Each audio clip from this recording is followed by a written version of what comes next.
മരണത്തിനായി വിധിച്ചു കറയറ്റ ദൈവത്തിൻ കുഞ്ഞാടിനെ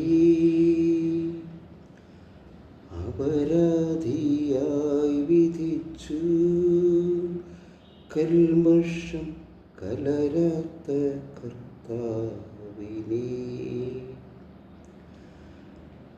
അറിയാത്ത കുറ്റങ്ങൾ നിരയായി ചുമത്തി പരിശുദ്ധനായ നിന്നിൽ കൈവല്യദാതാനിൻ കാരുണ്യം കൈക്കൊണ്ടോർ കഥനത്തിലാഴ്ത്തി നിന്നെ അവസാന വിധിയിൽ നീ അലിവാർന്നു ഞങ്ങൾക്ക് അരുളേണമേ നാഗഭാഗ്യം.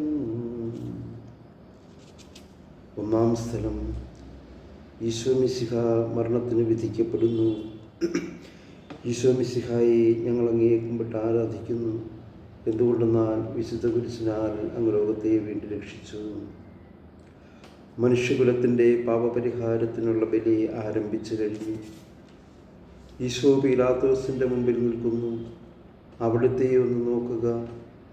ചമ്മട്ടിയടിയേറ്റ ശരീരം, രക്തത്തിൽ ഒട്ടിപ്പിടിച്ച വസ്ത്രങ്ങൾ, തലയിൽ മുൾമുടി, ഉറക്കമൊഴിഞ്ഞ കണ്ണുകൾ, ക്ഷീണത്താൽ വിറയ്ക്കുന്ന കൈകാലുകൾ, ദാഹിച്ചു വരേണ്ട നാവ്, ഉണങ്ങിയ ചുണ്ടുകൾ. പീലാത്തോസ് വിധിവാചകം ഉച്ചരിക്കുന്നു. കുറ്റമില്ലാത്തവൻ കുറ്റക്കാരനായി വിധിക്കപ്പെട്ടു. എങ്കിലും അവിടുന്ന് എല്ലാം നിശബ്ദനായി സഹിക്കുന്നു. എൻ്റെ ദൈവമായ കർത്താവേ, അങ്ങ് കുറ്റമറ്റവനായിരുന്നിട്ടും കുരിശുമരണത്തിന് വിധിക്കപ്പെട്ടുവല്ലോ.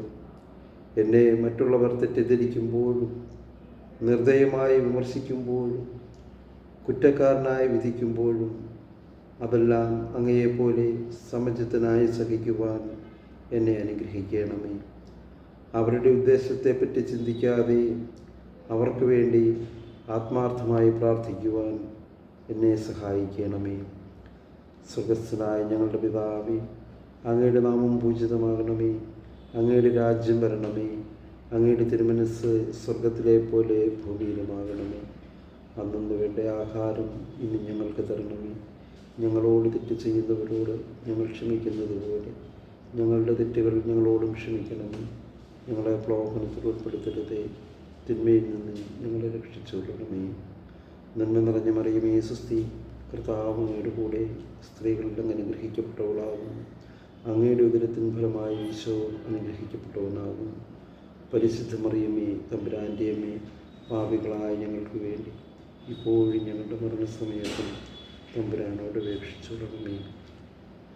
കർത്താവെ അനുഗ്രഹിക്കണമേ.